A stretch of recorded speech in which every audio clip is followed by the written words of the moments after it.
for Me stars Skyler Davenport as blind former skier Sophie, who catsits in a secluded mansion when three thieves invade for the hidden safe. Sophie's only defense is Army veteran Kelly, played by Jessica Parker Kennedy, who helps Sophie defend herself against the invaders to survive.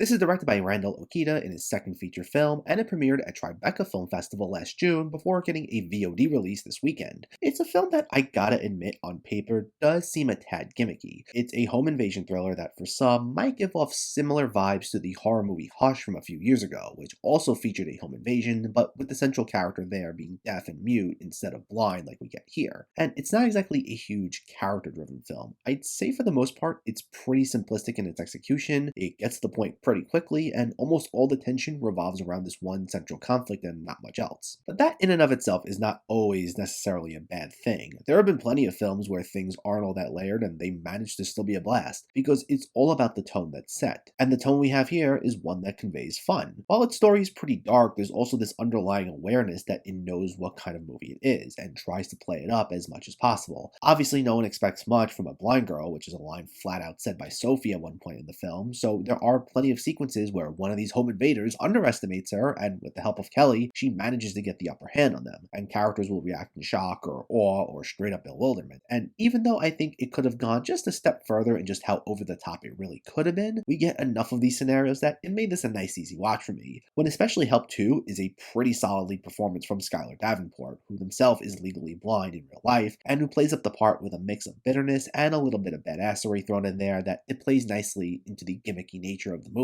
Now, I wouldn't say Sophie is exactly the greatest character to follow, despite Davenport's performance, because we don't get too much of an insight into her beyond that she's blind and used to be a skier, so our sympathies only go so far. And by that I mean is the icy cold demeanor she has towards literally everyone, from her mom to Deborah, played by Laura Vandervoot, whose cat she's watching, does become a bit grating. I get that there's a reason for this, and it's understandable, but because that's all we really get from the character before the main events really kick in, it only allows us to like the character so much. Our sympathies are mainly there because of Davenport's performance, as well as the fact that the characters she's facing are considerably worse. There's a relatable plight in there, but from a writing standpoint, it just doesn't make for the most compelling character if that's all there is to the personality. Like I said earlier, it's not like we needed something too deep with this character because of the tone set here, but if all you're giving us is someone who's mostly lashing out at others right off the bat and nothing else, that's not exactly a great protagonist to follow. Thankfully, we do have a likable character in Kelly with a charismatic performance by Jessica Parker Kennedy, who was nice to see pop up as I was a fan of hers from the Arrowverse shows, plus Kim Coates has a fun supporting performance as the main antagonist, as the leader of these intruders, and he plays up the part in a scene-chewing way that borders on mustache-twirling villain that leans into the somewhat over-the-top tone, so that was nice. And overall, it makes See For Me an enjoyable little thriller. I think it needed to go a step deeper with its lead character to give us something just a bit more compelling, but it makes up for that with a nice fun tone that makes good use of its gimmicky premise,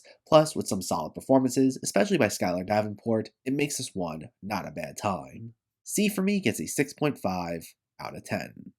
So let me know, did you see For Me, or are you planning to see it, and what were your thoughts? Did you find this fun? Are you looking forward to more from this director? Let me know in the comments below so we can discuss. Also, if you enjoyed this video, please like it and share it, and for more movie reviews and film discussion, please make sure to hit that subscribe button to stay updated. Thanks for watching everyone, and keep having fun with film.